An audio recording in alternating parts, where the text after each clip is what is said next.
Get in the mood to study? In this video, you're going to discover how to be a motivated student. Now look, this is not going to be a pep talk or a rah-rah session or some kind of big hype. Nope. Instead, I'm going to give you several powerful, practical techniques that absolutely, positively work immediately that'll help you get in the mood to study or do whatever else you need to do.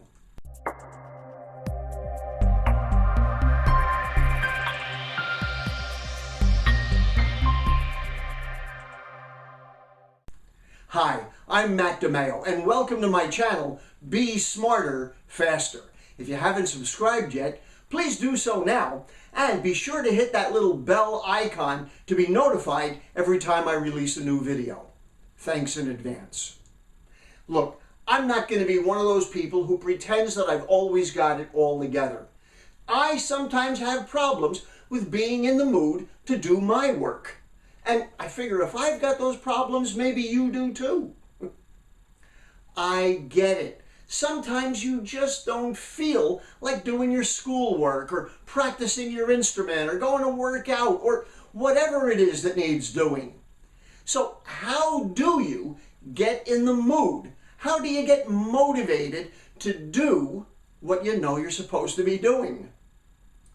So as I promised you right at the beginning of this video, let's dig in to some practical things you can do right now. First, you've got to understand that there are three different kinds of motivation, and they all work. The first one is pleasure or reward. The second one is pain and fear. And the third one is internal motivation. Reward motivation is where you have something to gain. You're doing something where you're going to seek some kind of pleasure.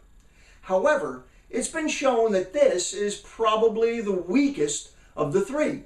You see, rewards wear off. Fear or pain motivation is next, and that's stronger. The great trainer, Tony Robbins, has often said that change only comes when the pain of staying the same is greater than the pain of change.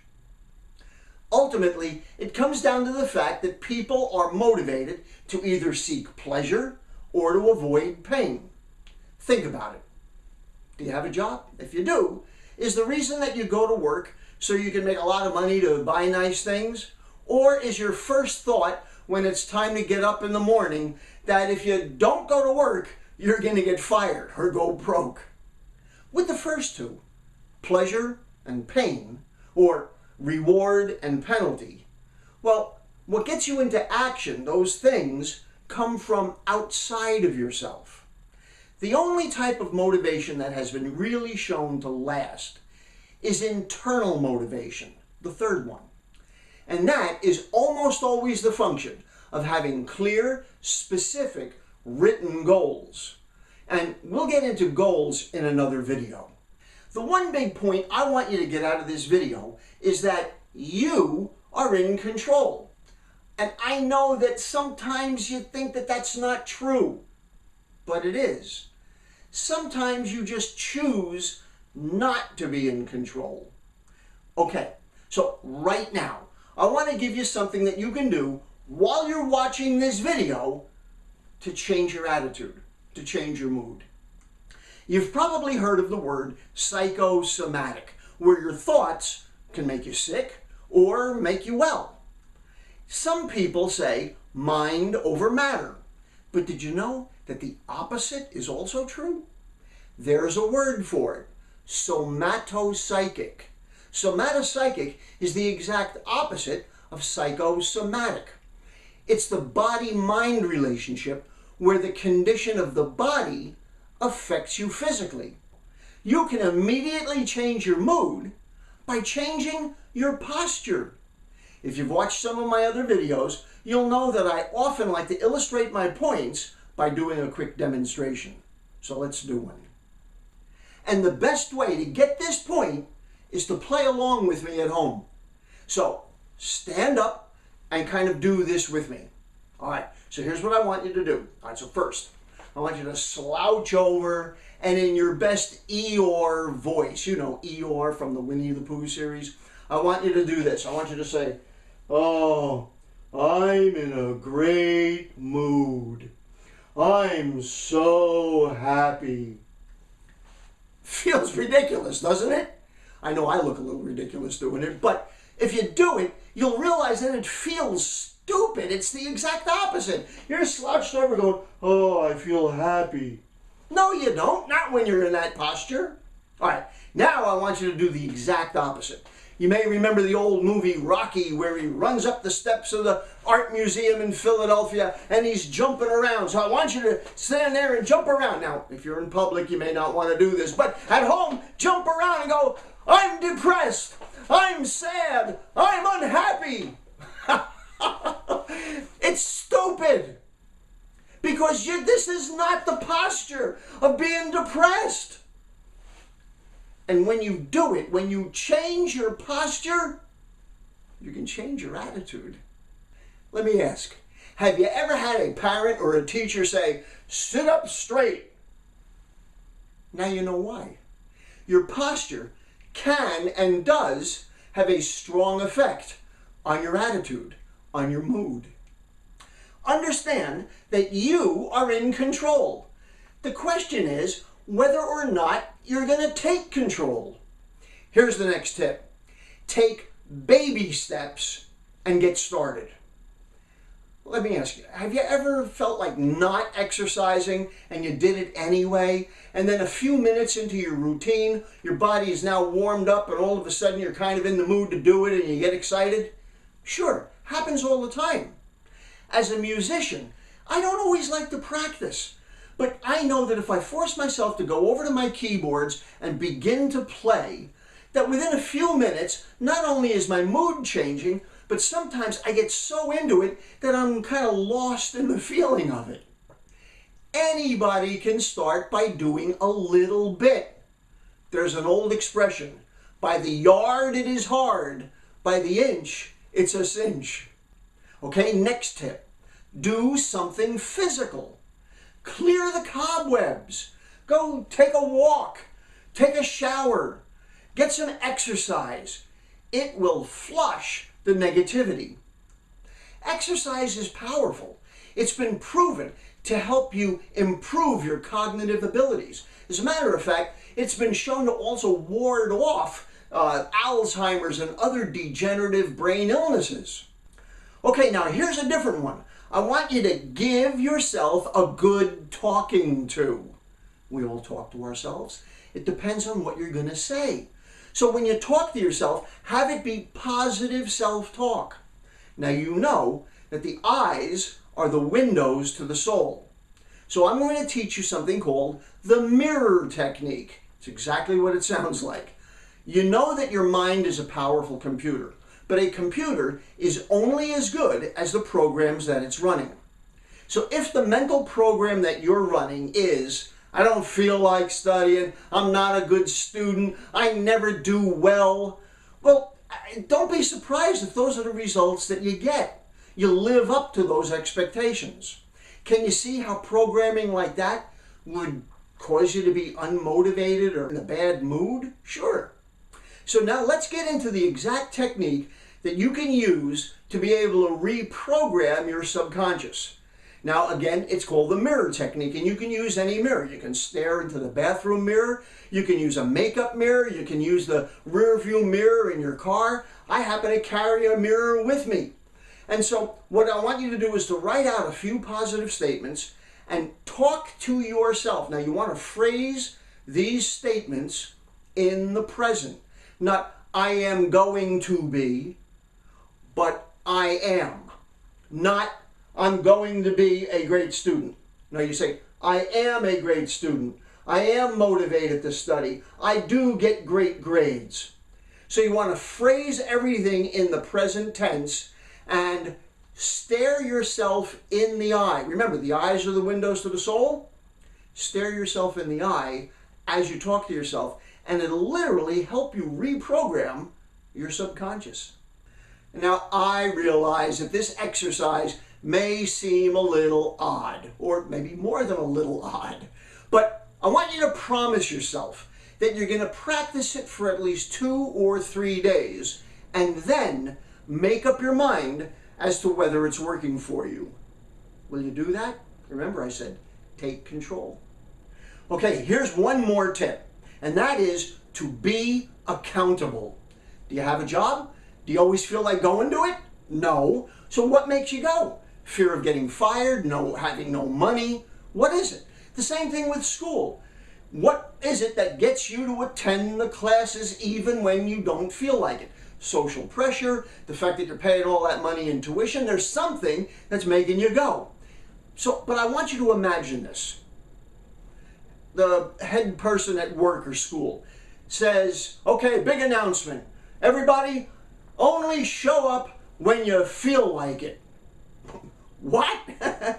Let me tell you, that's a business or a school that just shut down because nobody's coming back.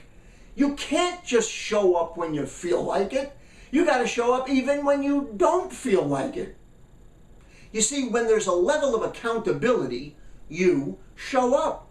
So, create a little study group for yourself or have a partner and set definite appointments with that partner.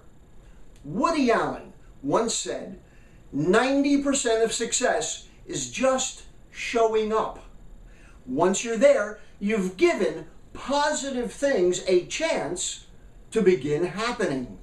Okay, I've got one more thing to say, and that is to give yourself little wins. You know, it's hard to be in the mood to do something when you feel like you're doing poorly. Have you ever been on a sports team or with a group that was having a bad season? Man, it's a drag to go to practice. But when the team is on a winning streak, it's a lot easier to psych yourself up. It's a lot easier to get excited. The same is true with other things. If you feel like you're beat before you start, it's not unusual. As a matter of fact, it's pretty common for your attitude to be, why bother? That's why you need to give yourself those little wins. Make a schedule. Stick to it. Give yourself a star or a check mark every time you do what you're supposed to do on your schedule. Have it written down so you had the pride of seeing that check mark or that star go on the page. Listen, make the goals a little bigger as you go, but start with little wins and gradually and slowly make them a little bigger. Okay, we've covered a lot, so let's review. Remember, you are in control. You just have to take charge. Remember, there are 3 kinds of motivation. Number 1, pleasure, reward. Number 2, pain, fear. And the third is the most powerful, and that is internal motivation. Now remember, the drive to do things in the first 2, the pleasure and the pain, those things come from outside of yourself. But they're temporary. The only one that really lasts is when the power comes from inside of you. And that's why internal motivation with goals is so powerful. There's a great phrase that I want you to remember. The way to become enthusiastic is to act with enthusiasm. Let me say that again. The way to become enthusiastic is to act with enthusiasm. Now that comes from a fellow by the name of Frank Bettger. Now Frank originally started out as a professional baseball player many, many years ago, and his coach told him that he was not very good because he wasn't very enthusiastic. And so he made the decision to become more enthusiastic, and that one thing made him a much better player on his team. However, it didn't stop there.